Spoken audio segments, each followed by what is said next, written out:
Cool. Tem uma base de dados que eu entro na internet, que qualquer pai ou qualquer professor no Are we online now?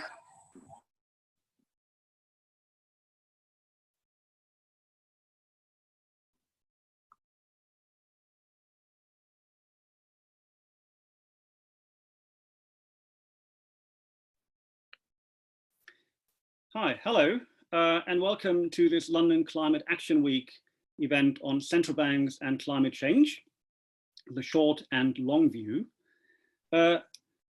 This event is jointly organized by the LSE Grantham Research Institute on Climate Change and the Environment and the SOAS Centre for Sustainable Finance at SOAS University of London. And I am Ulrich Volz, the director of the SOAS Centre for Sustainable Finance and also a reader in economics at SOAS, and it's my great privilege to moderate this session.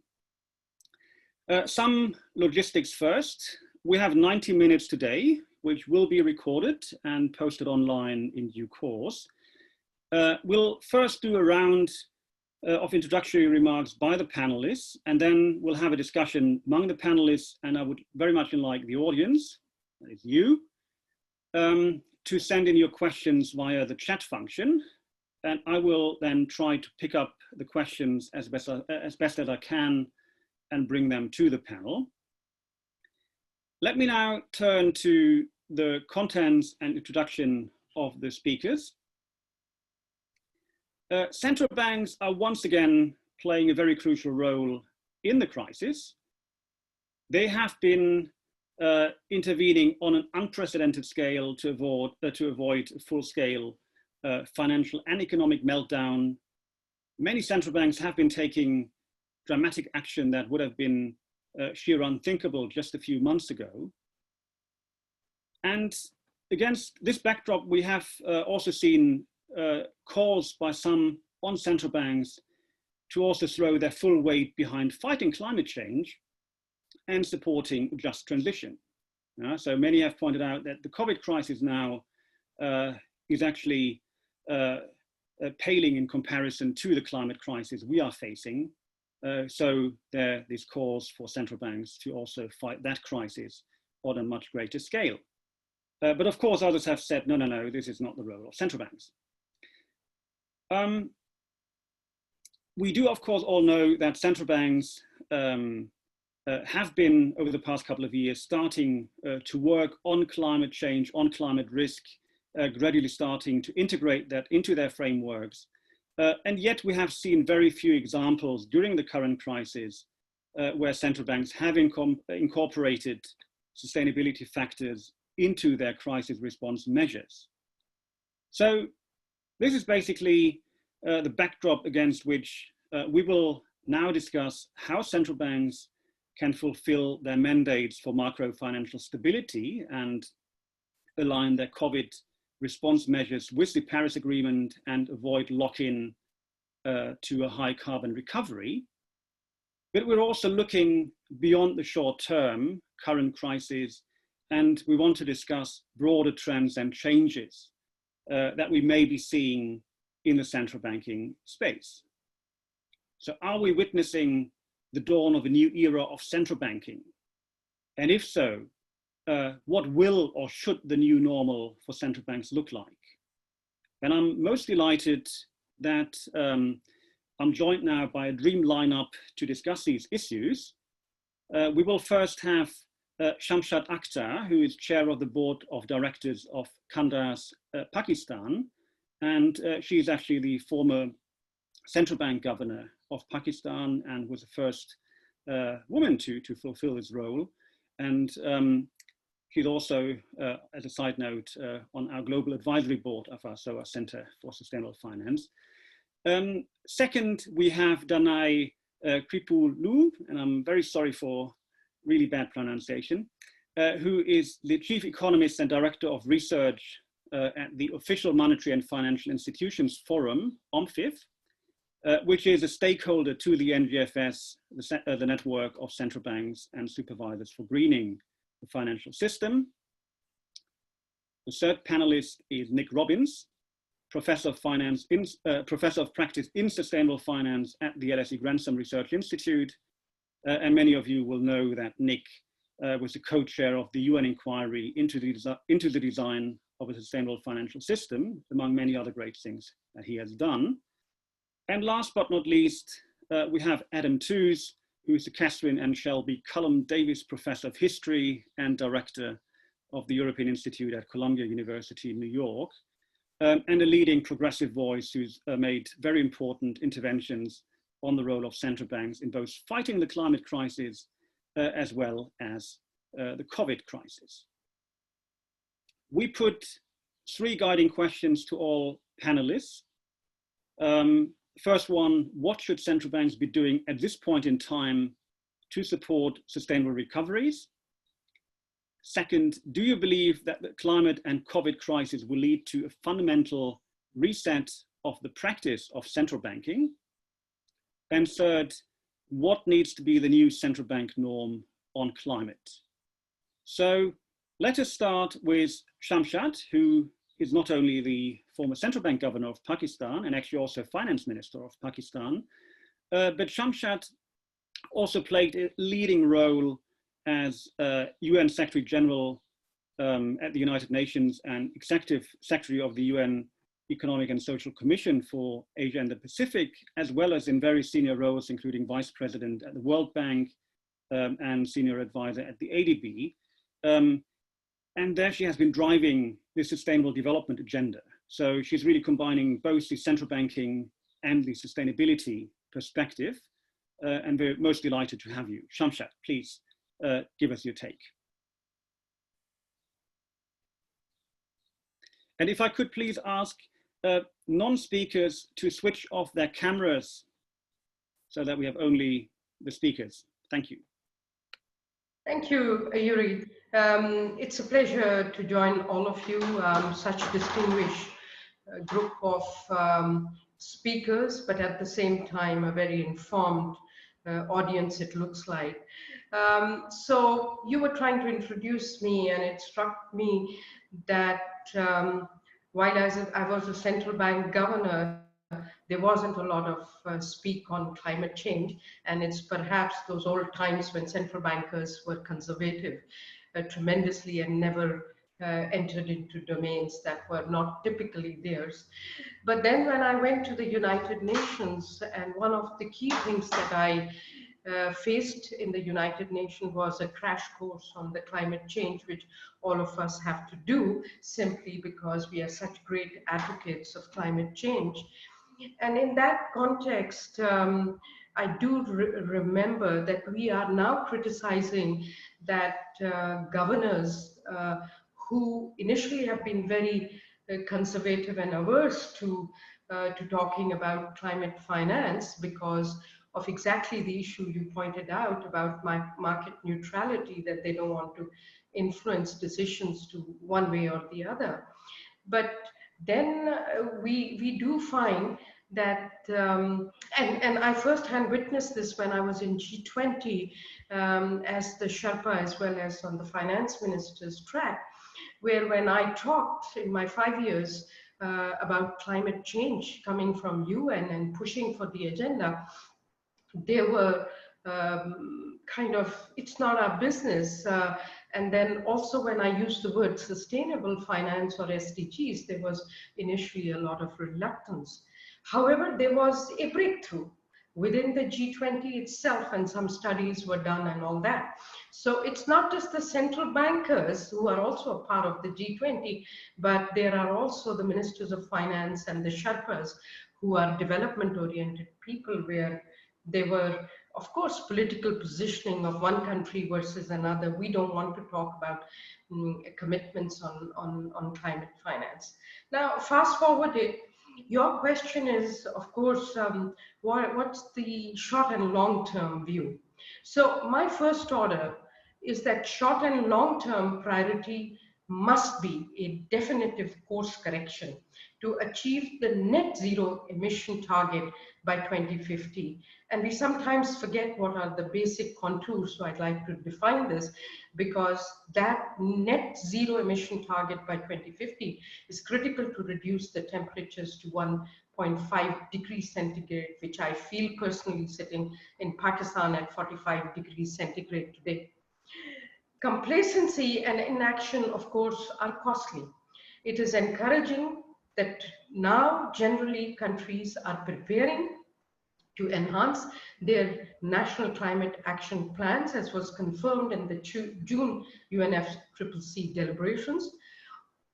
And about 121 countries have committed to achieving carbon neutrality by 2050.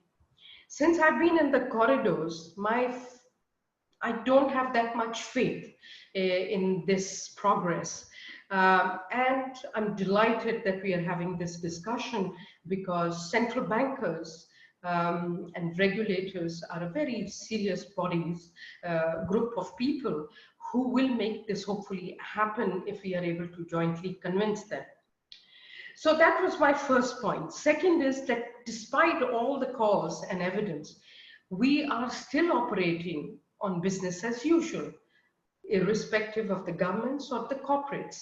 And they're all falling short currently on the implementation of the NDCs, and world has missed out on the opportunity to deploy the fiscal and monetary recovery support for COVID-19, 2008 crisis, and other crises as and when they have come, to invest in green and sustainable recovery.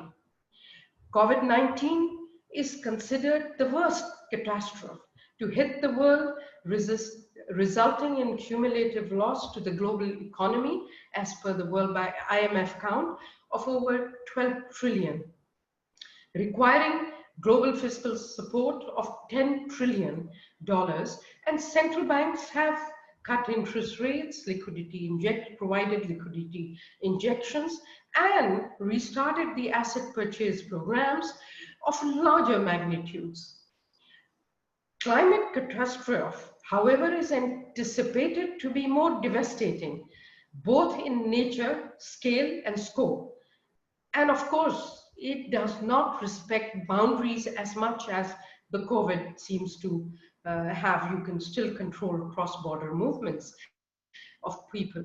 So it's best to invest upfront, protect our future generation and planet, to save from economic and financial losses later. And this logic appeals to the central bankers who deal with money.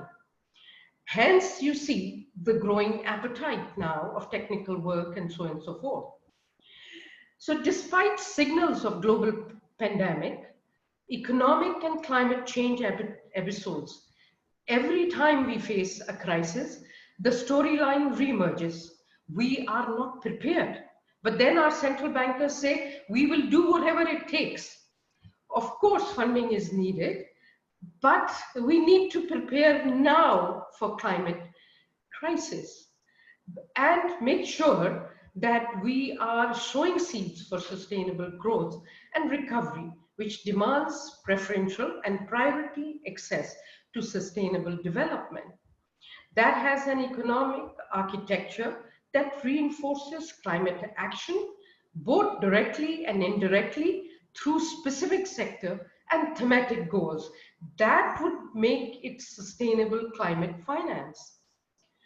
My third point is that central banks who have already moved to non-conventional approaches to managing their monetary policy mandates, which hasn't happened in the developing world to that extent, have recently also recognized that managing climate risk is critical for monetary and financial stability.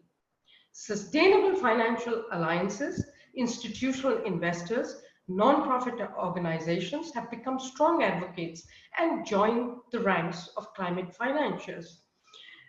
Emphasis being placed by Mark Carney, who is now the Special Envoy to Secretary General, who we all look up to, has pointed to three key areas: reporting, risk and return, its welcome, and providing impetus to technical work and thinking. So several central banks have called on banks to report on climate-related financial disclosures and require this reporting to be mandatory. And Mark Carney, in one of his speeches, talks about how many central banks have started to work in that context.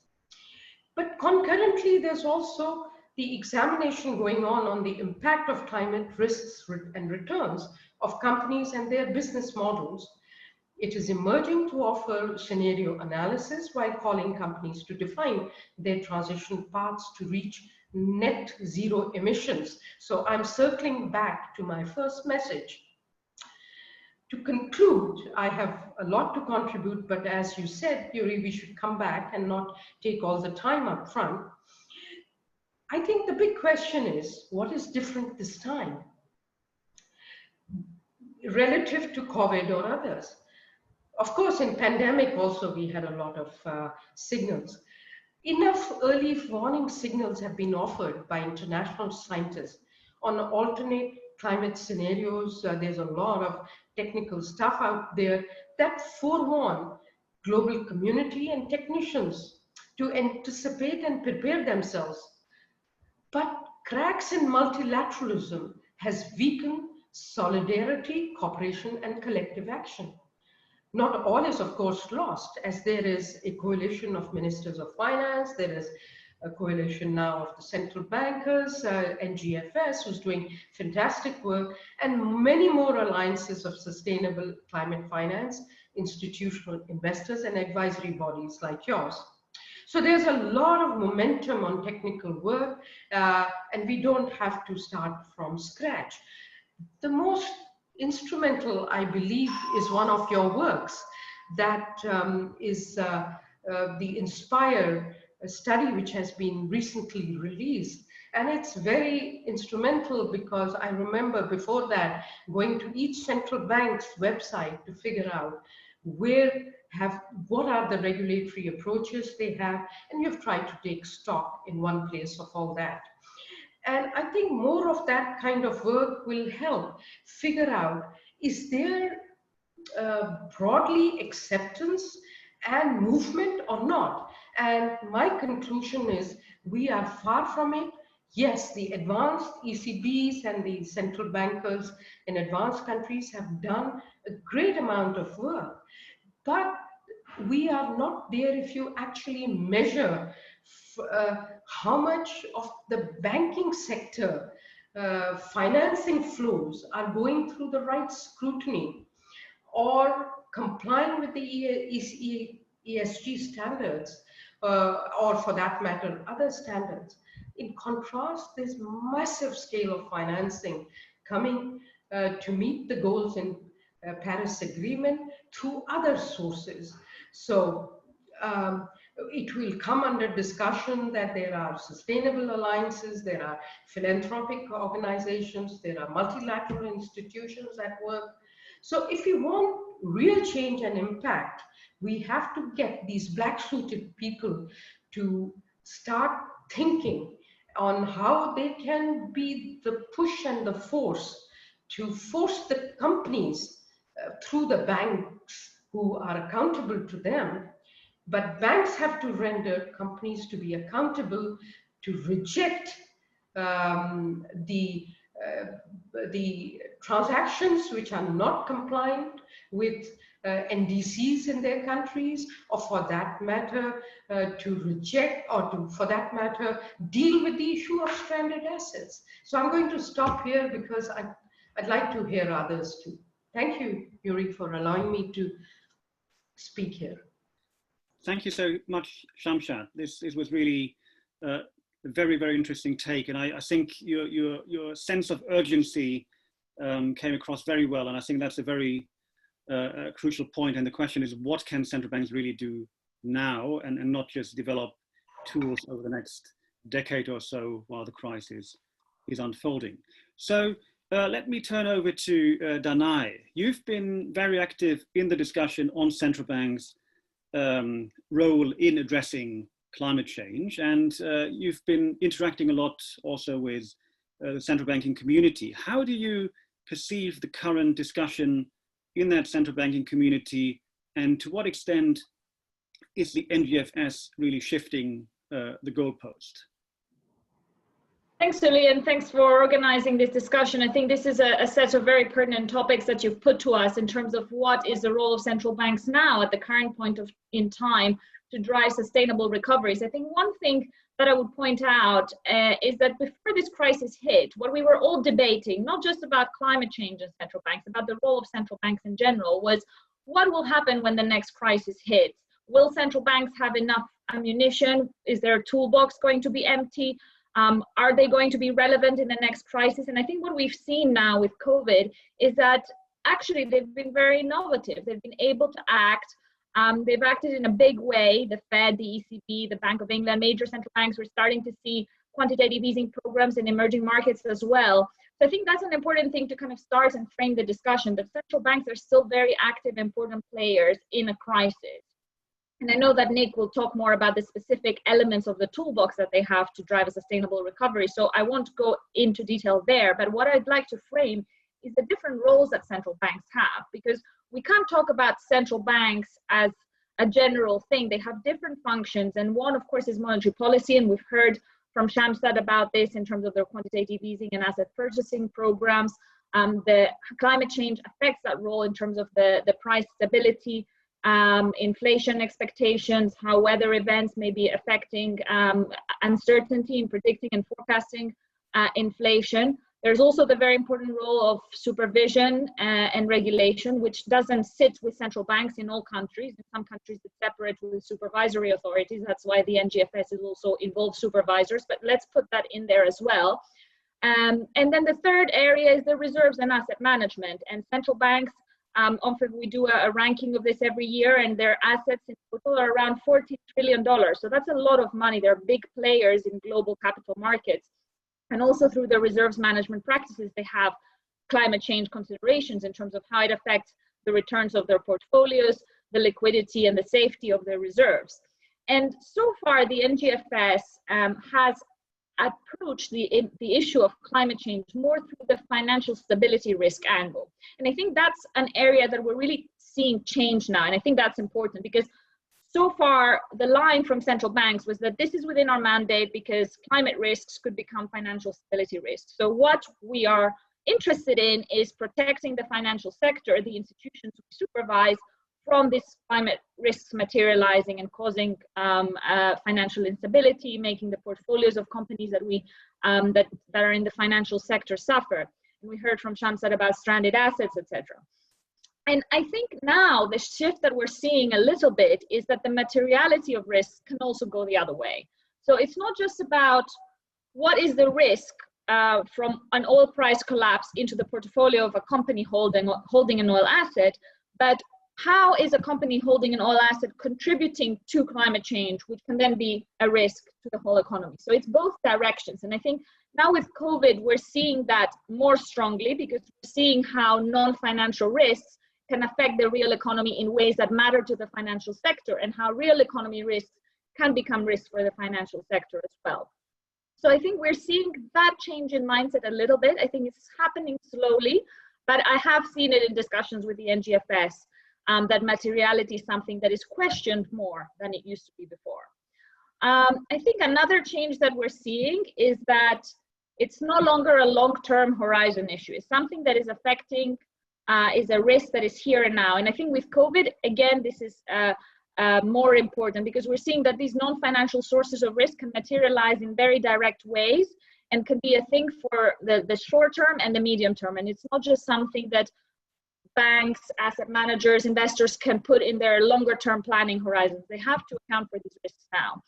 I think the other thing that is changing a little bit in terms of how central banks are thinking about this is also the greater importance of transition risk and how do we deal with transition industries. And I think that's a very tricky point for them to focus on because you can't completely divest from industries that need to transition. That would cause financial instability. How do you support industries that need to transition? How do you create a framework around this? What is the right model to do this? Do you do it through buying stakes or equities as the state in these kind of industries and helping them move in a more sustainable direction? If you divest from them completely, if you're a reserves manager, in a central bank? Does that set a leadership for, do you become a leader for others to do the same? We've seen some examples. The Swedish central bank, the Riksbank, divested from municipal bonds from Canada and Australia because of sustainability concerns. I said they are big players as reserves managers. So divesting completely from certain industries may mean that you leave them up to investors that do not have the same sustainability concerns to invest in. And that could be both in the reserves management side or in the asset purchasing programs. I think the Swiss National Bank is a good example there because it's one of the few central banks that has quite a significant equity portfolio. And according to some estimates, the carbon footprint of the SNB's equity portfolio is almost as much as the total households in Switzerland. So it has a big footprint. And Samsara also mentioned the issue of market neutrality that is very relevant to central banks. You don't want to be picking specific industries when you conduct monetary policy operations, but at the same time, the SNB in its equity portfolio and reserves excludes the banking sector, for example. So there are some selection going on. So you could argue that market neutrality is a more politically motivated concept than something that cannot be changed. I think also the fact that balance sheets have expanded as a result of this crisis, if we think about what central banks can do now, there's even more, especially the European Central Bank and its asset purchase program. So there is more opportunity to align these with more sustainability objectives. I think the other big trend in terms of what the NGFS is thinking and where the thinking is shifting is that it's not just about climate change. And I know that in this discussion today, we're focusing more on climate change, but I think that is also important that we're thinking more holistically about sustainability, about the SDGs, how they interact. And again, COVID, I think, has accelerated that shift in thinking about not just climate change. We have to think about biodiversity. We have to think about health as one health, one planet. And we also have to think about the just transition and making sure that by prioritizing solving the climate crisis, those left behind by this transition are also thought about, and it's something that is also covered in the policies. I think in the very immediate response that we're seeing from central banks, there's very, very real debates and balancing that central banks have to do between the need to provide immediate support to companies that may be facing insolvencies that require credit state guarantees, etc., versus putting green strings attached to that kind of support. And that's something both for governments and for central banks. Governments may be providing the more direct fiscal support, but central banks are also, through regulation, supervision, may have to face these dilemmas as well. We saw, for example, the Bank of England postpone its climate stress test because it realized that the banking sector had a lot of other issues to focus on. And it's a question of timing, it's a question of sequencing, and it's communicating credibly that you're not letting down this agenda, but you have to prioritize and sequence things in a way that was not anticipated before because of this crisis. The final thing that I would put on the agenda is the issue of how do we actually operationalize this? How do we make it happen in practice? And I think there's two main stumbling blocks as I see it. One is the issue of supply of assets through which central banks and more conservative investors can invest in to support sustainability. So in the monetary policy portfolio, some central banks own corporate bonds. In their reserves management, most are very much focused on government bonds, sovereign bonds. So it's very rare to see central banks invest directly in, say, sustainable real assets, sustainable infrastructure, or private equity. Few central banks invest in equities. So how can we have more supply of green bonds, for example, which is an asset class that central banks are allowed in their legal frameworks to invest in? How do we package sustainable assets in this way? What market innovation do we need to see to have more scale of that? Because central banks also don't want to crowd out private investors. It's a very small market, that of green bonds. It's grown a lot since the EIB launched the first climate awareness bond in 2007, but it's still very small compared to the overall bond market. So we're seeing more issuances there. And the second stumbling block, I think, is about data, because how do we include data that can guide these decisions, the common frameworks, common taxonomies, etc. So I'll stop there. I think there's a lot to talk about the data issue as well, but I look forward to listening to the others as well. Thank you. Thanks a lot, Danae. This was indeed very, very, very rich discussion, and there's a lot of points I'm sure we'll get back to. So let's turn to Nick. Nick, I first met you in 2014 when you were organizing the first big inquiry conference in Waterloo. And I presented a humble paper on the role of central banks in enhancing sustainable finance.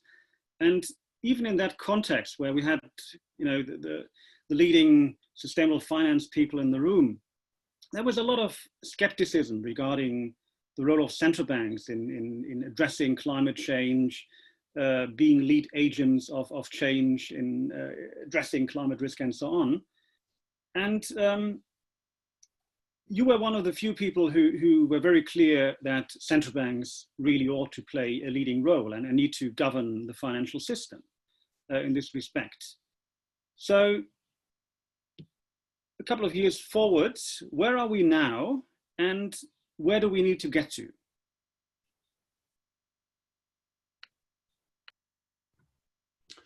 Well, thanks, Uli, for that introduction. It's really great to be on this panel, and actually really good to follow both Shamshad and Danae. I think I've set out very clearly the strategic agenda. Maybe if I could pick up from where you started, my sense is we could potentially look at the year we're in 2020 as potentially a hinge year, in the sense that we've had perhaps 5 or 6 years of central banks acknowledging and increasingly starting to act in terms of climate change and the broader environmental agenda. And I think recognizing how this fits with their existing mandates, but clearly not just because of COVID, but I think that is propelling us forward, recognizing that we have, let's say, the next 5 or 6 years could perhaps be as surprising as the last 5 or 6 years have been for central banks. How few central bank governors in 2014 or 2015 would have seen action on climate change as part of their core mandates and day-to-day operations. So I think we should expect that actually that the next 5 or 6 years could be equally surprising in many years. So, I mean, one of the things we are facing now is the COVID crisis. And I think what has been striking to many of us is how quickly many of the opinion formers around the world, at the IMF, at the ECB, at the UN, and so on, have made very, very clear that we not just need to sort of build back better, but we need to very clearly orientate the recovery measures, stimulus measures around a green recovery, around an inclusive recovery and a just recovery. And the supporters of that have included central banks. Which has been, again, I think, quite striking. So leaders from the NGFS and so on. And that's one of the reasons why, Uli, it was a pleasure to work with you and my colleagues, Simon Dickau at the LSE, to develop this toolbox of crisis response measures, which would enable central banks to make sure that as they were intervening to support the financial system and prevent financial meltdown and support the economy in this crisis, that those measures also did point us in the right direction in terms of long-term action on climate change and broader sustainable development.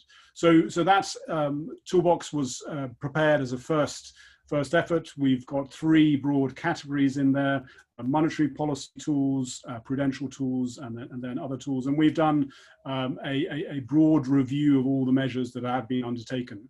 I think I'd like to build on what Shamshad was saying earlier, and I think Danae underlined that. And actually, we have seen in the last 3 months an incredible amount of activity from the central banks in terms of the utilization of a variety of tools to provide liquidity to markets. We haven't yet seen that directly linked to climate or environmental goals. We've seen a continuation, I think, of some of the forward momentum, the Philippines Central Bank, Mexico, ECB, and so on, but no direct link as yet. I think we see quite a lot of potential for retrofitting some of these measures, and particularly potentially to cite areas such as the collateral frameworks, adjusting those in light of climate and other environmental risks, refinancing Certainly in discussions, we've had potentially quite a lot of interesting links between linking sort of green refinancing tools with SME access to liquidity,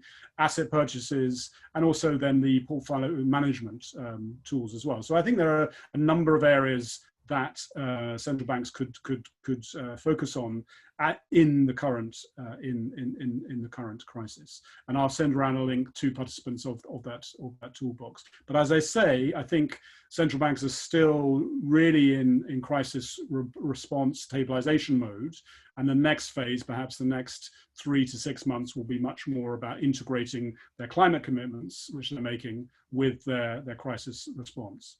If I could maybe look ahead, maybe to the next 5 or 6 years, and then some of the sort of characteristics we might want to think about.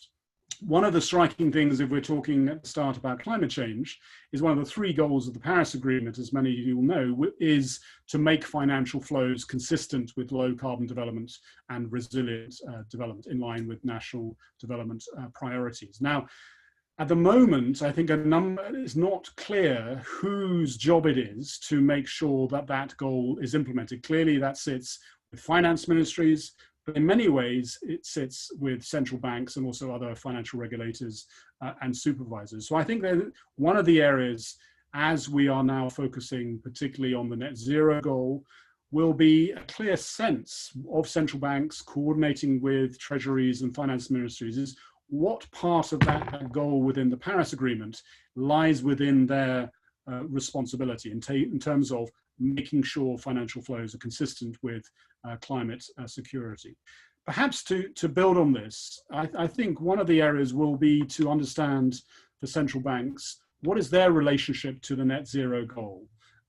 Certainly in the UK, as part of the proposed stress test from the Bank of England, there was a set of scenarios for banks and other institutions to test themselves against, but also a requirement for individual institutions to come forward and provide the global warming potential of their portfolios, banks, insurance companies, and others. And the Bank of England themselves have just published their own global warming potential for their portfolio. I would see increasingly over the coming years, central banks being very clear about what role they have to achieving that net zero goal. And the reason would be very clear that achieving net zero in line with 1.5 degrees Celsius by 2050 is one of the best ways that central banks are going to be able to deliver their core financial stability goals. All the evidence, I think, is showing very clearly that warming beyond 1.5 degrees Celsius will put quite severe pressure and make it very difficult for central banks to deliver their financial stability goals. Increasingly, I think we're going to be seeing far more disruption as the decades go on, if we allow a hothouse world to develop. The scenarios published by the NGFS this week pointed to a 25% reduction in GDP if we go ahead with unrestricted global warming. In developing countries, the poorest 40% of countries in the world, that rises to about 75%. So clearly fairly catastrophic for the development potential of the majority of the world. So I think that sense of saying the role of the central bank has a role in delivering net zero to achieve financial stability, potentially will be one of the characteristics of the next 5 years. The second is then that clearly there's been a lot of progress in terms of setting expectations of regulated firms, in terms of improving disclosure requirements, stress testing and so on. But I think we're close to the situation where on a precautionary basis, we could start to see adjustments of risk weights, particularly for high carbon, high risk assets, particularly coal, which we know as a global market has already peaked a number of years ago and therefore faces substantial market risk as well as climate risk. So I think that will be another aspect as a complement alongside these sort of data and disclosure tools. Danae also already mentioned this. I mean, the Network for Greening the Financial System is greening. So that is obviously thinking about issues beyond climate, so air pollution, water pollution, soils, nature, and so on. And I think that is one of the issues that COVID has taught us, is the integrated nature of climate and the broader natural capital issue. So I'd expect central banks to expand their focus to that broader range of the environmental agenda. And then also to the social aspects of the transition as well. And Danae has mentioned this, and also Uli in your remarks about this question of the just transition. A number of central banks do have dual mandates, a stability mandate as monetary authorities, and also an employment mandate. And I think there would be some interesting roles for central banks to play to ensure that the recovery and transition is not just fast and stable and orderly, but also is fair and just from an employment and inclusion point of view. And then a fifth point, perhaps, is the question of the assets that central banks will hold on their balance sheets. Danae, you touched on this, but I think there's a very interesting role that central banks could play, particularly in the sovereign bond market. Obviously, that comes back to the question of fiscal monetary coordination. But one of the things that I think is very clear is we have the beginnings of a disclosure regime for corporate assets, but within the TCFT, there is no similar or equivalent disclosure framework for sovereign bonds. And I think both private holders of sovereign bonds and indeed official sector holders of sovereign bonds would increasingly need to see disclosure frameworks around that, not least if you're trying to achieve a net zero goal. And I think there could be some very interesting discussions between sovereign bonds as central banks as purchasers of sovereign bonds and their finance ministries to increasingly ensure that all issuance of sovereign bonds is aligned with the Paris Agreement and with the Sustainable Development Goals. So that's a really a clear objective that we're moving out of the niche for sovereign bonds, green sovereign bonds, into the mainstream. So those are sort of 5 areas I think that could characterize. One, central banks recognizing their role in achieving net zero from a financial stability perspective, precautionary tightening of risk weights, particularly around high carbon assets, extension to the nature agenda, the just transition, and then the sovereign bonds. And I think that really is a closing point, is a question really about the culture of central banks, this question of the conventional wisdoms. Obviously, these are very important for the integrity and coherence of central banks, this question of market neutrality. How does that sit when we are in a situation of profound market failure in the case of climate change and other environmental issues?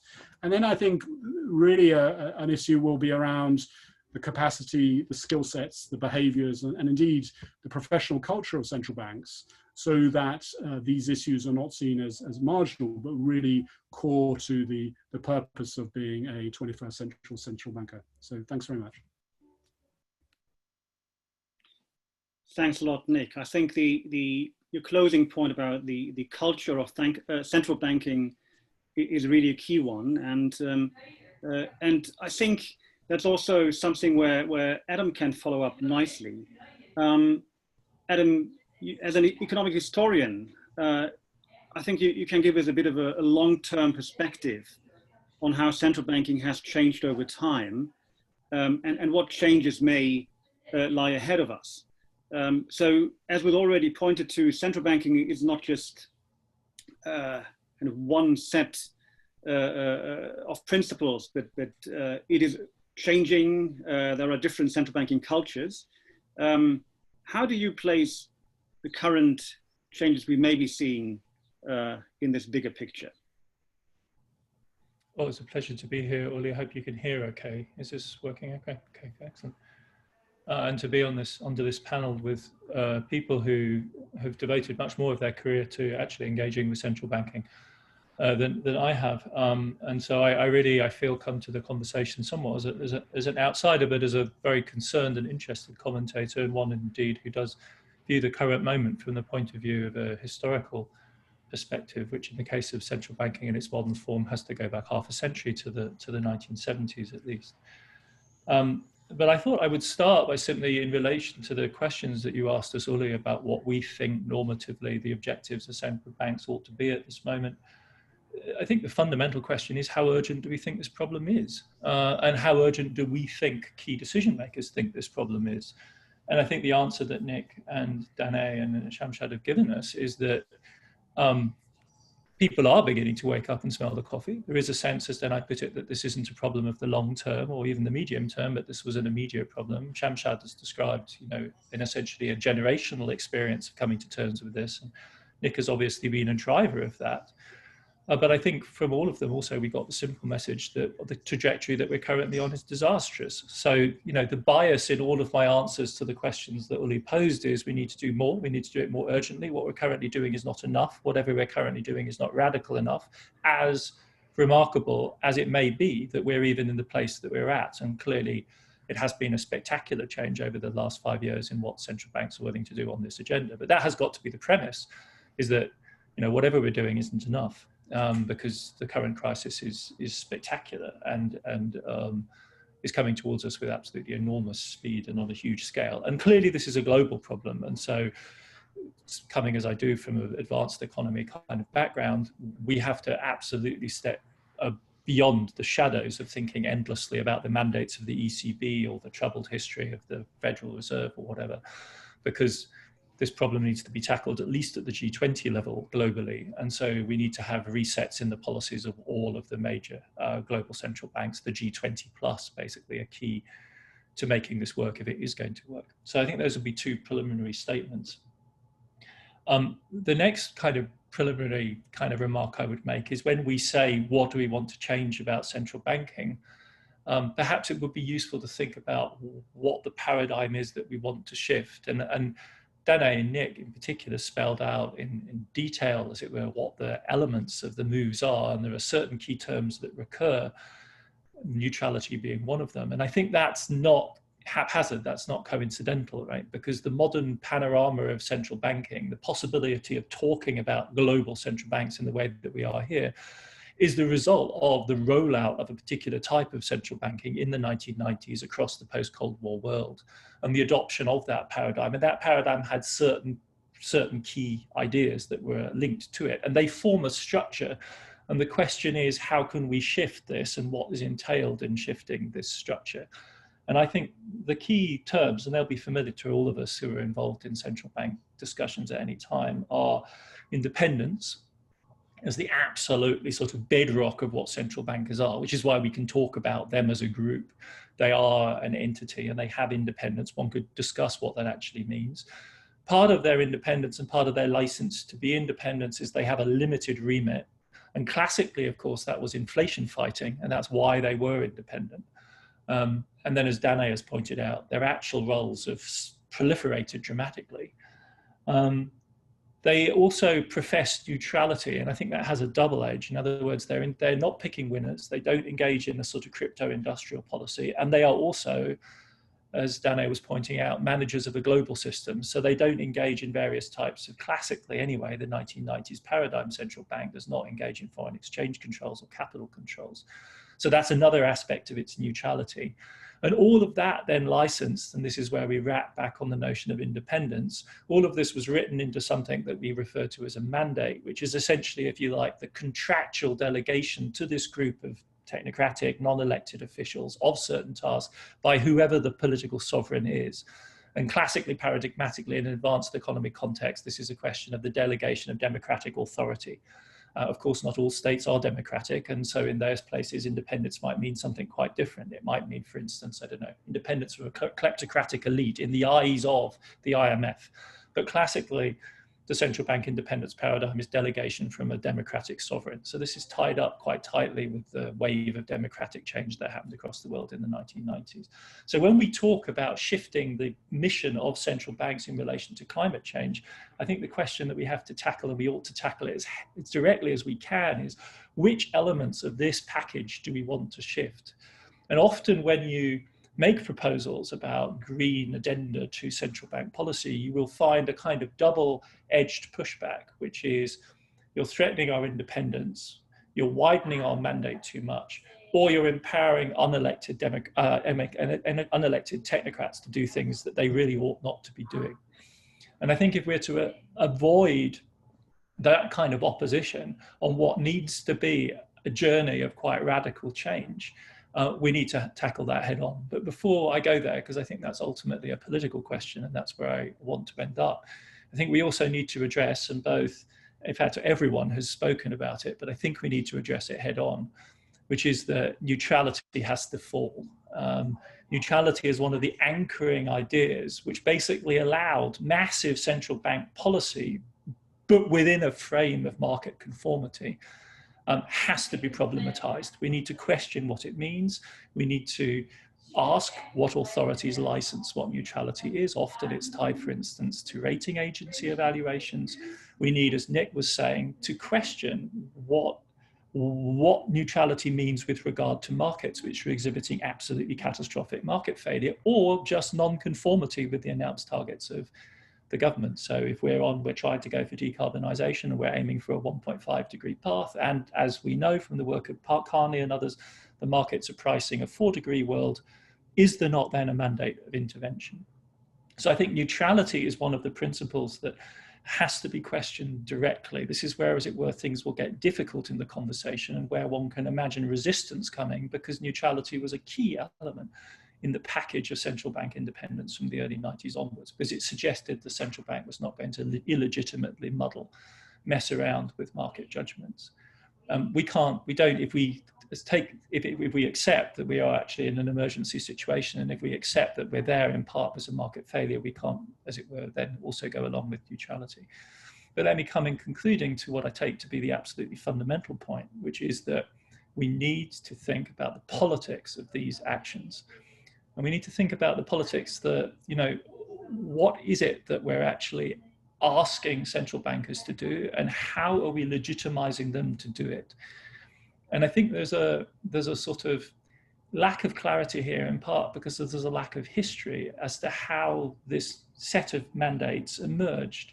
And in some cases, they were kind of consensual. In some cases, they were foisted on countries by the requirements of external lenders who demanded that central banks conform to international standards. In the core countries, the advanced economy countries, the Europeans and the Americans, independence is actually the result of manifest social and political conflict, in which the central bankers adopted positions which were antagonistic to the interests of considerable groups in society. The most classic instance is Paul Volcker's shock in 1979. This ruined the American labor movement. It did huge damages to large parts of the American manufacturing industry. It's why the idea of neutrality smacks rather oddly in the mouth of anyone who knows anything about the Fed's history. It has in fact been a powerful, transformative actor. Now, I think one of the things that we need to be clear about in thinking about central banks' role with regard to the climate problem is what vision we have of change. I mean, is it one in which NGOs and activists push reluctant central bankers to adopt mandates they don't want to adopt? In which case, what are the levers that we have to push? What are the things that we need to have to take away or add? Does this come from Parliament saying to central bankers, we're changing your mandate, this is what it's going to look like? Do we have a model of, as it were, consensual elite change, which I think is what most of us are most comfortable with, and many of in this group will embody? Or can we conceive, what are the circumstances under which we might consider it legitimate for central bankers to play what has been their historic role, which is to do, if you like, a Volcker-style shock? Which is to say, no, we're changing the terms. And yes, I, as an unelected official with the mandate that I've got, consider myself legitimated to radically change the terms, as we have done in the past. And that is what, in fact, founded the myth of central banking in the past. That's very uncomfortable, and it's quite problematic. And it involves a degree of myth-making, because it involves burying some of the casualties under the carpet later, which is what has happened very much with the Paul Volcker legacy. But I think if we're going to think about how serious this crisis is, and how urgent the changes are that we might need, there might be a case for thinking seriously about what that kind of technocratic leadership on these kind of issues would look like. How you would create it politically is a different issue. How you would legitimate it is also quite problematic. But it would certainly no longer be the model of a kind of consensual technocratic change, which I think we hanker after too much. And if this crisis is as urgent as it is, we may need to abandon too. Wow, this was a real tour de force, Adam. Thank you so much. And I think you made very clear that tinkering at the edges, you don't really consider an option. So I think you raised a lot of questions that are not very often raised in these discussions, but which I think have to be addressed really. So I would like to invite the other panelists, or kind of all panelists, to do one round, so starting in the same order, to chip in, comment on what your fellow panelists have said, agree, disagree, raise new questions, or answer questions that others have asked or not asked. So let's do a quick round. And I also encourage our audience to send in questions through the chat function, so we can bring them to the panel. Shamshad, do you want to add a bit more? Right. I think it was fascinating to hear all of colleagues out here, the panelists, and everybody distinctly brought what I would call additionality to the debate. And I think I'm struck by what I see is a lot of agreement with each of the panelists. And let me start with Danae, who was dot on. I think I'll just pick up one point, which was related to how central banks invest from their balance sheets or the reserves that they are custodians of at a country level. I think this has been my issue too, that you have to lead by example. And if central banks are going to enter into the business of seriously supporting climate finance, and we are talking about huge amounts that will be needed for climate finance, if COVID is any example to go by, which is of a smaller scale, in my view, relative to what climate change will bring. And I speak based on experience of the disasters that I have personally confronted and been there as a part of the rescue team, that when you have a disaster, a climate change related disaster or whatever disaster, you basically see everything wiped out on the earth. Now, you can't stand back and say, this is my mandate or not my mandate. And we need to deploy all the alternate funding sources we have. And central banks now, after a few rounds of crisis, have been equipped with a lot of new way of thinking, new tools, new instruments. So we should do more innovations. And given the size of the holdings these central banks have, now I know what central bank reserves mean and what balance sheet of central bank means. I mean, we're not talking about Tajikistan central bank's balance sheet. We're talking about bigger central banks' balance sheets. And it's not that aligning yourself with sustainable finance would destabilize the financial strength of a central bank. It would actually reinforce if the sustainable finance transaction is done effectively. And that's why you need very high-powered climate scenario analysis to be able to relate to investments that you are undertaking, whether it's big money from institutional investors or big money from central banks. So I do feel central banks need to lead by example, by deploying their own funds. And as I said, they have missed an opportunity because this asset purchase program was another example. And if you look at the first round of asset purchase program of EU, it was invested, almost 60% of it was invested in the high polluters rather than, so we didn't even take care to screen what assets we were investing in. So I think they have a moral responsibility, whether they have a mandate or not, you know, legal issues aside, they have a moral responsibility. So that was a point that I am totally in sync with Dana. Then Nick has touched upon several things, but I'd like to share with you a little from a developing country context. Now, obviously, NGF has emerged as a body, and IMF is also an observer, has an observer status. There are lots of other entities that are supporting NGF. So it's a coalition which is a coalition of some of the advanced countries or emerging market central banks. Now, what do you do with the developing countries?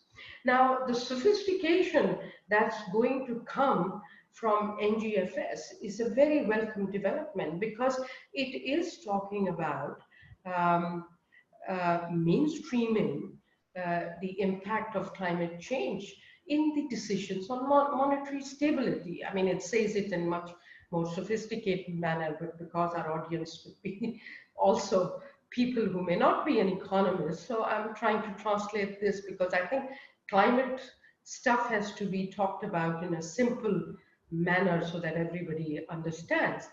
So if we agree that climate change has to be also viewed as a monetary stability and a financial stability, I think that we have to really be looking at what different buckets of central banks can do, because there will be a lot of diversity. What may work for, say, Europe may not necessarily withstand when you come to a developing country. And let me make this point a little more clearer. There are, of course, a wide array of prudential regulations that have already emerged, and they are giving weights to the brown assets, penalizing them, and giving positive weights, so to speak, or incentivizing the green finance. Now, that's the track that the low-income developing countries have opted for. So there isn't a major transformational mindset that has occurred. And I bring this, that while we are talking about big debates about the mandates, it gets more complicated when you have ECB, which is a conglomeration of like several central banks. But when you have an individual small central bank, irrespective of what the legal mandate was, it was doing all this stuff that is now being thought as very innovative. Refinancing. I used to do it, okay? Refinancing. It has an impact on monetary stability, because monetary easing aggravated the macroeconomic and caused a lot of macroeconomic complications. But refinancing is rampant in developing country context. It may be a new thing relatively, but it's the bread and butter of the developing countries, because there is no fiscal space to stimulate the economy, or or also with the banks, they don't have the liquidity. Providing liquidity support to central banks, what is it? We can say it is a mandate of the central banks so that the banking system doesn't get destabilized. But, you know, I mean, what did we do during the financial crisis? Loaded a lot of rich banks with the liquidity. Who was paying for it? Taxpayers. So the central banking business has changed. And, you know, this historical discussion that Adam had is fascinating. And I hope that we can read some of his stuff. I haven't actually read his stuff. But the bottom line is central banks have been doing community programs. Central banks have been doing everything on sun and earth. And different central banks have had different strategies. So I think we should try to push the envelope regarding the mandate a little bit, because when you have climate disaster, then everything else is at stake. I mean, when I was in Indonesia, I was actually a director in context of,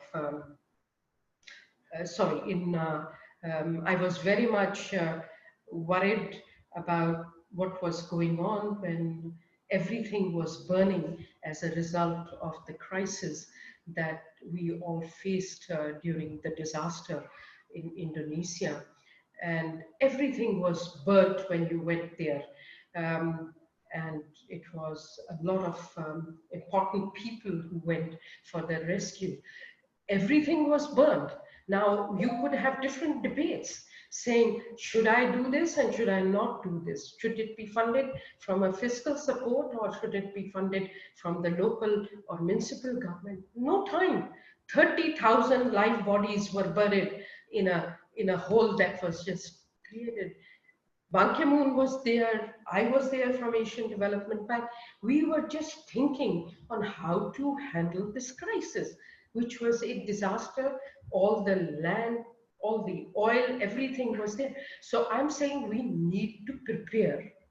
Most of my comments that when I was writing, I think prevention and preparation is important. And every time, as I said, when we have a crisis, everybody says, oh, we knew about it, but we haven't prepared.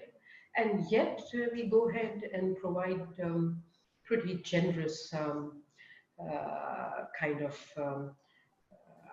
pretty generous liquidity for a variety of reasons. So I'm going to stop here. There's a lot one can talk about climate change and how we need to do things differently, and how climate finance would help. All this work that's being done on the regulatory frontier is fascinating, because after all, we've all gone through the Basel, how to standardize Basel for all types of economies and developing versus developed countries. So standardization, of course, will eventually help but also figuring out how do you manage risk and return in an effective manner is quite critical also. Thank you. Well, thank you, Shamshad. Again, some very profound points. And I think you're highlighting that, there isn't, in fact, this one central banking model is very important. And even though, as Adam rightly pointed out, there has been since the late 80s, early 90s, this kind of inflation targeting model that was promoted also by international financial institutions around the world. And many countries have adopted this, but there have been indeed very different central banking traditions.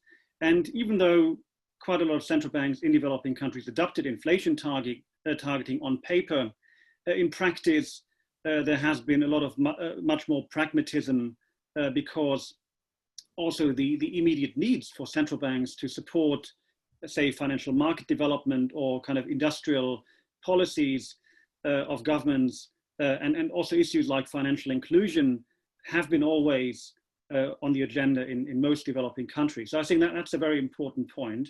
And of course, again, the emphasis that during crises like we're facing right now, things are possible that were just, we were told are not possible before. So, but let me turn over to Danae to add her second round thoughts.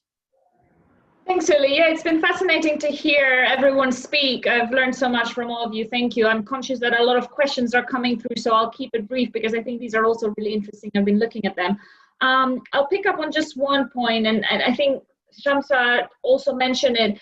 And when I talked about the kind of different roles of central banks, monetary policy, supervision, and reserves, I think we can add a fourth one, which is the showing leadership in the area of financial markets and kind of acting as role models and really driving the agenda because of the expertise they have more than the tools as well, and kind of showing the way and working together with other central banks globally. I think the NGFS is a good example there where perhaps we've had less progress on the government side. And I think the standards and taxonomies is very important there. And Nick pointed this out about the kind of brown and risk and green risk asset weightings, and Shamshad mentioned it now as well. And I think when we think about the green supporting factors or brown penalizing factors, green and brown taxonomies, what can the role of central banks be there? Again, it's a very difficult question for them because they're saying, well, we don't have enough data to show that green is risk-free, so we don't want to be lowering capital requirements for a particular asset class when we don't have the evidence. And I think the big question there is, will we ever have the data to be able to do this? Do we have enough time to wait for it? How do we resolve that dilemma? And I know that kind of in our community, more on the academic and watcher side, the brown penalizing factors and brown taxonomies are perhaps more popular, but in the banking sector, you see the kind of green supporting factors being something that that is being argued for. And in China, we've already seen it happen. And I think the elephant perhaps in the room is also a very big political jurisdiction where the climate agenda is not as much advanced. And when you have a big capital markets players that is lacking in these standards, then you will start to see the market developing their own. Because if you don't have that leadership from the regulators, from the government, and you know investors know that if my central bank or my government doesn't care about this, but the ECB or the Bank of England does, and I'm operating in those jurisdictions as well, I have to do something about it. Then they will start coming up with their own standards. And I think that's dangerous in terms of the fragmentation that we may see. I think central banks have a role there to kind of resolve that dilemma a little bit. Yes, we have different settings in different countries, and it may be the political preferences. It may also be the different ways companies and financial systems are set up, say more state-owned companies in China versus different setups in other countries. So you do have to have a little bit of difference. But I think that fragmentation versus harmonization is a difficult thing for central banks to resolve. And when you read at the very first NGFS report that said, well, we don't think the ratings agencies' ratings sufficiently cover the risks, the climate risks in the assets, but at the same time they use these ratings for their asset purchase programs, then again, is there a room for central banks to develop their own, or what progress can they expect from ratings agencies to be able to guide them in their own asset purchases? So I think that is another interesting question going forward, but I'll leave it there because I see more questions coming through. Thank you, Danae. Nick, over to you. Thank you. I'm fascinated to hear how Adam's going to answer the question about enlightened green technocracy. So I'm just holding out for that one. And lots of good points. If I maybe pick up from the chats and the comments, Jörg Haas commenting on Carbon Tracker's latest decline and fall report about the energy system, and that's why I think this question maybe is again the way how we present this issue of green and climate and so on. That often I think it's could be seen by by central bankers who obviously are busy with many things as being outside of scope because it's largely a sort of ethical or moral issue. But if you look at the scale of the transformation in the energy system that is now underway, with tens of billions of impairments happening in recent days and weeks, with the global coal market already peaked, the oil market probably peaks too, and gas coming soon, then these are going to cause quite sort of systemic disruptions. So I think there's, again, if we are focusing on some of those core and very core issues which really go to the heart of economics and financial stability, then I think there is a case for precautionary action now. And then on the other side, again, as Shamshad was saying, particularly for developing and emerging economies, thinking about the impacts of climate change which already are hitting GDP and well-being. One of the themes that comes out in the question, I think, from Anne Lurscher was about how climate risks can be picked up in sort of sovereign bond ratings and how that is compatible with questions of just transition. I think, Uli, a piece of very fine research you did a couple of years back was showing, in a sense, that there is a paradox that as markets become aware of climate risks and start crystallizing those in, for example, in credit ratings and other forms of capital pricing, then actually, particularly in terms of physical risks, that could mean that the cost of capital for developing countries actually rises, that these countries least contributing to the problem, most exposed, and because of their vulnerability, they are actually facing rising cost of capital. So again, that suggests potentially at a global point of view, but also maybe nationally, that purely thinking about a market-only way of integrating climate risk is going to generate issues about economic and social justice in terms of how those aspects are addressed. And Pick as well also pointed to this issue of inclusive and just transition. And I think that is something that we will be working on certainly at the LSE, and we're delighted to work with others, really thinking about the sort of how maybe the employment aspects of some central banks can be matched with this climate issue. I'm going to leave it there. Thank you. Thanks, Nick. Adam, over to you. I just wanted to start by saying that I absolutely loved Shamshad and Uli's sort of pushback on a excessively advanced economy focused discussion here. I take that point absolutely. I took it to be implicit in what I was saying. There's something extraordinarily artificial and historically aberrant about the construction of the 1990s advanced economy central banking paradigm, because the Bank of England used to do all of the things that we're talking about too. The Bank of France was doing them down to the 1980s, picking winners, doing various types of industrial finance. I mean, to use a slogan and to cut it short, basically, the central banking paradigm I'm talking about is a particular version of advanced economy neoliberalism that gained hegemony in the 1980s and 1990s. It was always a bad description of what central banks were going to do in the most of the world. It has broken down in the advanced economies. And it's a historically brief ellipse. And my point is essentially, let's free ourselves from that so that we can, as it were, in a much more pragmatic way, simply ask what we want to use this incredibly powerful tool for. But we should recognize that that involves overcoming what are now quite entrenched notions, and indeed in the European context, entrenched legal conceptions that do need overcoming.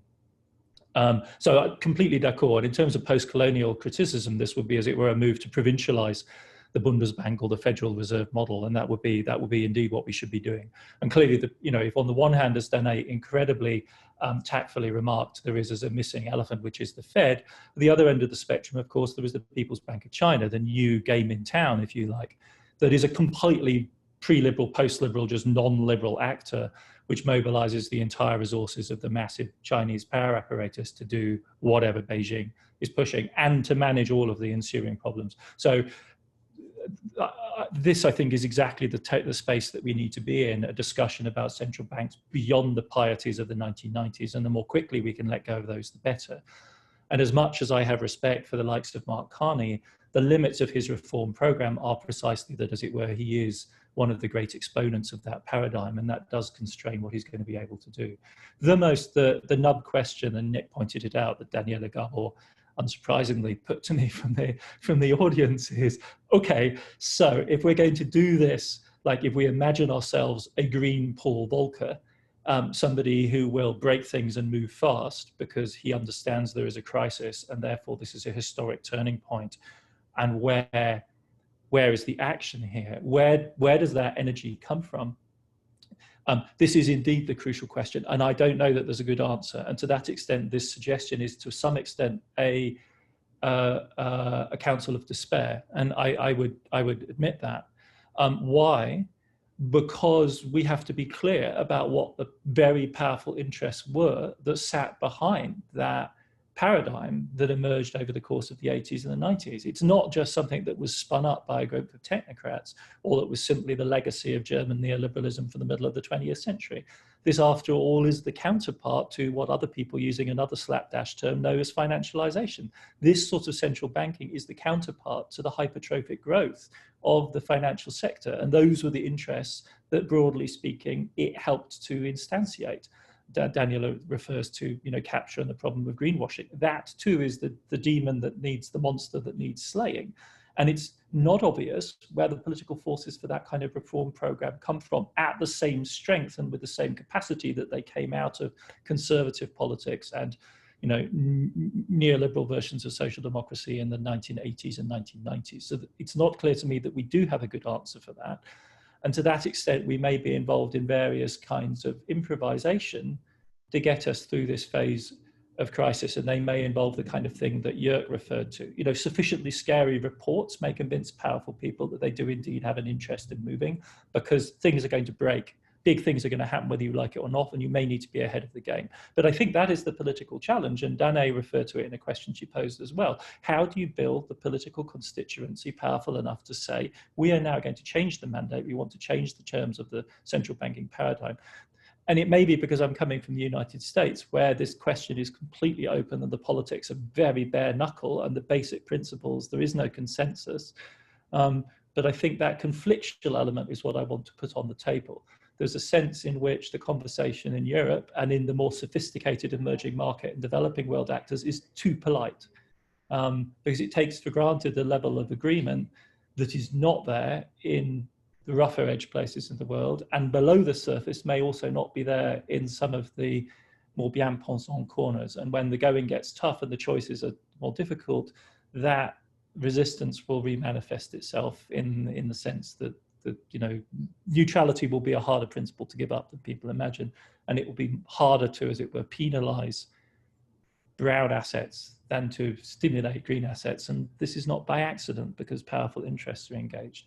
So I take the force of the point. I don't really have an easy answer for it, but the suggestion from history is that we need to encompass the full range of possible actions that central bankers have taken, and those include this kind of pioneering, ice-breaking role. It isn't just simply give us a mandate and then we'll act as good technocrats. There has been politics there.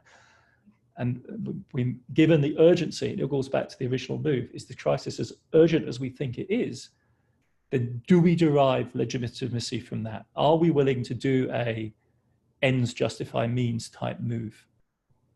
Because if the climate crisis is as serious as we think it is, then how can we escape that kind of logic? That is, I think, you know, the question that, because somebody like Paul Volcker certainly believed that the ends justified the means. So Wojciech Kalinowski suggested that maybe Christine Lagarde may be the new Paul Volcker, and that she's actually not an economist, and that she really is a political person. So, I mean, that remains to be seen.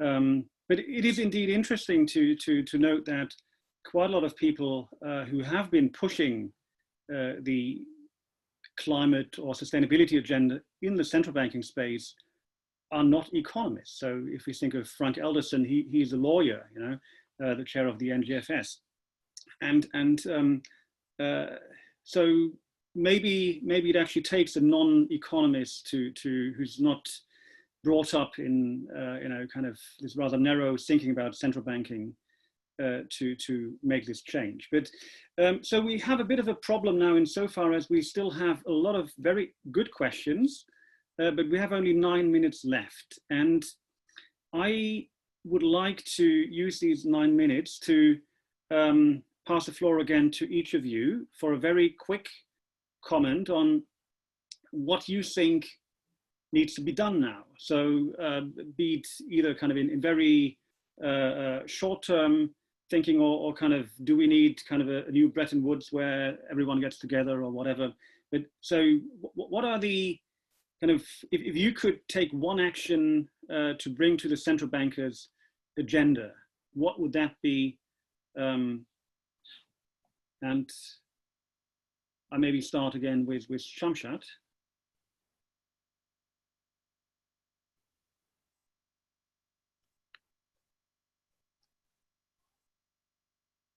Shamshad, well, or maybe someone else wants to have a go. With Shamshad, I don't know. Yeah, I can come in and also just comment on what you said about Christine Lagarde, because I think it was a really interesting appointment, and we knew that the ECB was political before her appointment. I mean, a lot of the euro is a political project, and we saw that throughout the euro area crisis. I think her appointment confirmed what was implicit and made it very explicit that that a lot of these discussions are political. And I think it opens the way to thinking about these issues that, as we've discussed, require more political change in mindset. I think you mentioned lawyers, politicians. I think bringing in more scientists into central banks is also an important action point, and how we can create more multidisciplinary teams, because a lot of this understanding of climate risks and the interpretation of data of climate scenarios, you need to have, it's not just greenwashing in terms of the products, there's also a lot of competence greenwashing going on. You know, does it mean if you're an economist and you do a short sustainability course that you're qualified to kind of be part and make these decisions? How do you integrate the different skills that you need? So I think that would be one action that central banks can do. I think in terms of the monetary policy side, we're seeing some strategic reviews. The ECB is having a strategic review coming up, how you can integrate climate risks there. And I think the other change is what I mentioned at the very beginning. It's not just about the risks to the financial sector, it's also the risk that the financial sector can have on ESG issues. And it doesn't mean that as long as the financial sector is safe and the planet is being destroyed, central banks are going to be okay with that. And I think that shift in how they approach the issue needs to happen, because what we've seen from the NGFS so far is that it's within our mandates because they're financial stability risks. And I think we need to move beyond that. And I think it's a big question how we allow them to do that in a legitimate way. But I think there is a lot of scope and flexibility in the way their mandates are set up. I mean, if you think about price stability, you can bring climate change into this. If you think about reserves management and the need for safety and liquidity and returns there, then again, you can bring that in. So I think we've seen a lot of progress, and I want to end on a more optimistic note, because we've said about what we're not doing right and the kind of political problems and the blockers, but the progress that we've seen from central banks in this space, I mean, the NGFS from being set up in December 2017 to now has grown to so many members, has published so many reports. It's been much faster than other financial regulation that we've seen before, when you consider kind of how slow the Basel Committee on banking supervision has been on other standards since the previous financial crisis. I think we should also give some credit to kind of the dynamism that we're seeing in central banks, and hope that this will be accelerated even further. Well, thank you. Nick, do you want to go next? Yeah, thank you. I mean, I think maybe it seems a little bit sort of narrow, but I would think if there was one thing, central banks should adopt a clear policy on their role in delivering net zero from a financial stability financial stability perspective. And I think that fits with this dynamic of, let's say, sort of reciprocal signaling that has been going on, in the sense that the Bank of England moved when it was clear that there were actors in the financial system, banks and insurers and investors, who recognized that they actually could not respond effectively to climate change because it was a systemic issue, and therefore you did need both action in the real economy, but also action in the financial system. Large pension funds, asset owners, banks are adopting net zero goals, and actually the central banks need to reciprocally adopt goals themselves, and I think pursue net zero by 2050 as part of their financial stability objective. They clearly can't do all of it, or indeed most of it. That lies with finance ministries and the real economy, but they clearly have to set a very clear sort of sign about that. That's the target they're aiming for. And then I would think many other things will follow after that. Thank you. Thank you, Nick. And I think that also resonates with a comment by Jörg Haas, who pointed to this climate tracker analysis and basically suggesting that if any of that is true and the financial risks are as big as portrayed in the climate tracker report, then certainly financial stability mandates will deliver a lot of scope to intervene. And my personal interpretation would also be that, I mean, even if we look at the ECB mandate does indeed provide a lot of scope. So I think it's not only about legal mandates as in their written form, but also very much about interpretation. And that is basically also very much linking to the point that Adam made about paradigms. And because, I mean, as any lawyer knows, you know, any legal text you can interpret in different ways. You just need to make sure that you interpret it in a watertight way. Okay, that's kind of an economist take now on law. But anyway, Adam, over to you.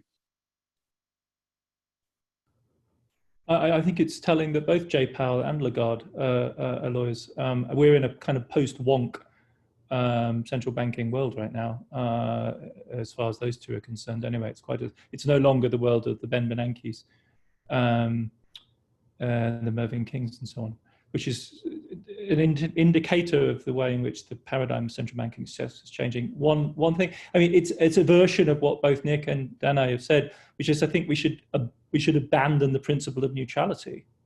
We should be a formal statement of intention, which is that we are indeed going to select against brown assets and set a clear indication of the move. That's, as it were, the soft version of the green Volcker. Is, you know, there are going to be winners, there are going to be losers. There are certain modes of production and energy generation that we do not favor, that we disfavor, and that we are no longer going to support in any form, directly or indirectly, and push in that direction. So that would be the kind of simple statement of principle. That's one of the principles that's got to go. And trying to sort of shoehorn arguments around that is self-defeating. We should just be quite clear about the fact it's supporting them, brown assets, directly and indirectly, is inconsistent with other commitments that have been democratically legitimated and that are clearly in the interests of our survival. I think that is something that probably all of us can agree on. I would just like to add one point, and I don't want to come across as lecturing, but I very recently read a very good article on the use of brown assets in this sustainable finance space, and so it was pointed out that you know, the use of brown has a certain racist connotation, and so I myself have come to the conclusion that I will not use this term anymore, and I never even thought about you know. What's the proposed alternative? Well, I mean, there actually has been a lot of discussion. I mean, dirty? You know, dirty acids, somehow. Dirty sounds great. I'm much happier with dirty too. By all means. So I think that is just a small semantic change, but I think that actually is also an important one, because it also points to, yeah, you know, kind of everything's connected, and you know, we touched a little bit on just transition. So central banking and you know, what's happening in central banks has a lot of implications. And so there's the environmental consequences and social consequences. And I think this notion of neutrality, I think that probably everyone on the panel here will agree is very problematic. And my take is certainly that central banking has never been neutral. I mean, even simple interest rate policy has distributional consequences. So there are market neutrality, I would say, is a fallacy, and as Nick pointed out, with climate change as the biggest market failure ever, as Lord Stern put it, it is problematic if central banks and supervisors cling on to this concept. Okay, time is up now. I really would love to continue this exchange and also bring in more of the questions, because there have been really excellent questions in the chat. We won't have time to do that now, but I would like to thank all of the panelists for sharing their time, sharing their insights. I think it has been a very, very good discussion. We will make this available online.